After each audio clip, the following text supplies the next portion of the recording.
நம்முடைய மண்டல் தலைவர்கள், அணிப்பிரிவினுடைய மாவட்ட தலைவர்கள், மாநிலத்தினுடைய நம்முடைய தெற்கு மாவட்ட பொறுப்பாளர்கள் மேடைக்கு வாங்கினா மேடைக்கு வருமாறு கேட்டுக்கொள்வது சீக்கிரம். மண்டல் தலைவர்கள், மாவட்ட நிர்வாகிகள், வேறுபாடி மாவட்ட நிர்வாகிகள், அணிப்பிரிவு மாவட்ட தலைவர்கள், மாநில நிர்வாகிகள், மாநில நிர்வாகிகள் எல்லாருமே மரியாதைக்குரிய அண்ணன் பொல்லா ஜெயராமன் அவர்களை அன்போடு மேடைக்கு வருமாறு, கரகோஷத்துடன் மேடைக்கு வருமாறு அன்போடு கேட்டுக்கொள்கின்றோம். விட்டு திராவிட முன்னேற்ற கழகத்தினுடைய மகளிர் அணி மாநாடு அங்கே நடந்து கொண்டிருக்கிறது. இந்த ஒரு கூட்டம் மட்டுமே கோவை மக்களுக்கு ஒரு சாட்சி.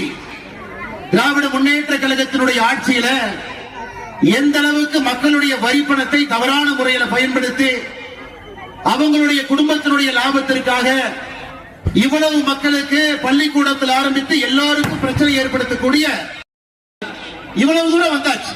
4 ஆண்டுகளை பல்லை கடித்துக் கொண்டு பொறுத்துக் கொண்டு இவ்வளவு தூரம் வந்துவிட்டோம். கடைசி 100 நாட்கள் மட்டும்தான் கடுமையாக உழைத்து, ஒற்றுமையாக உழைத்து அந்த 100 நாட்கள்ல ஆட்சி மாற்றத்தை இங்கே வந்திருக்கக்கூடிய பாரதிய ஜனதா கட்சியினுடைய தொண்டர்கள், அனைத்து இந்திய அண்ணா திராவிட முன்னேற்ற கழகத்தினுடைய தொண்டர்கள், நம்முடைய தலைவர்கள், பொதுமக்கள் நீங்கள் ஏற்படுத்தி கொடுக்கணும். அதற்காகத்தான் இந்த கூட்டம் நடந்து கொண்டிருக்கிறது. அன்பு சொந்தங்கள், மேடையில் இருக்கக்கூடிய அற்புதமான தலைவருடைய பெயரை சொல்லி அவர்களுக்கெல்லாம் நான் மரியாதை செய்ய வேண்டும், அவர்களுக்கு நான் செய்ய இருக்கின்றேன். அதற்கு முன்பாக இதையெல்லாம் உங்களுக்கு பேச வேண்டும் என்பது என்னுடைய ஆசை. எப்பவெல்லாம் திராவிட முன்னேற்ற கழகத்தினுடைய ஆட்சி நடந்திருக்குதோ அப்பவெல்லாம் கோயம்புத்தூருக்கு என்னெல்லாம் நடந்திருக்குன்னு யோசிச்சு பாருங்க. 1996, 2001 கோவையில குண்டு வெடிப்பு.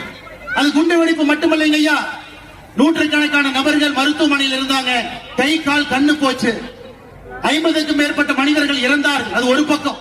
இன்னும் நம்முடைய நெஞ்சிலே முல்லை போல அது தைத்துக் கொண்டிருக்கிறது. பொறுமையாக 4 ஆண்டு காலம் நாம் தாண்டி இருக்கின்றோம். அன்பு சொந்தங்களே, இன்னைக்கு ஒரு 10 ரூபாய் அமைச்சர் யார் என்று உங்களுக்கு தெரியும். திராவிட முன்னேற்ற கழகத்தினுடைய மகளிர் அணி மாநாட்டில் அவர் பேசுறார். இன்னைக்கு சாயந்தரம் அந்த 10 ரூபாய் அமைச்சர் சொல்றாரு, கோயம்புத்தூர்ல 10க்கு 10 ஜெயிக்கிறது தான் திராவிட முன்னேற்ற கழகத்தினுடைய இலக்கு.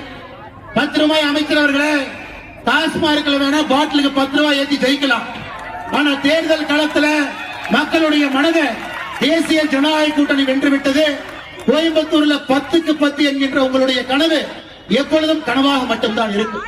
அருமை சொந்தங்களே, எந்த காரணத்திற்கும் கூட இந்த பகுதியில தப்பி தவறியும் கூட திராவிட முன்னேற்ற கழகமோ அவருடைய கூட்டணி கட்சியோ நீங்கள் விட்டுவிடக் கூடாது. கோயம்புத்தூரை நாசம் செய்தவர்கள், கோயம்புத்தூருடைய வளர்ச்சியை தடுத்து நிறுத்தியவர்கள், கோயம்புத்தூர் மக்களுடைய வளர்ச்சிக்கு எந்த காலகட்டத்திலும் கூட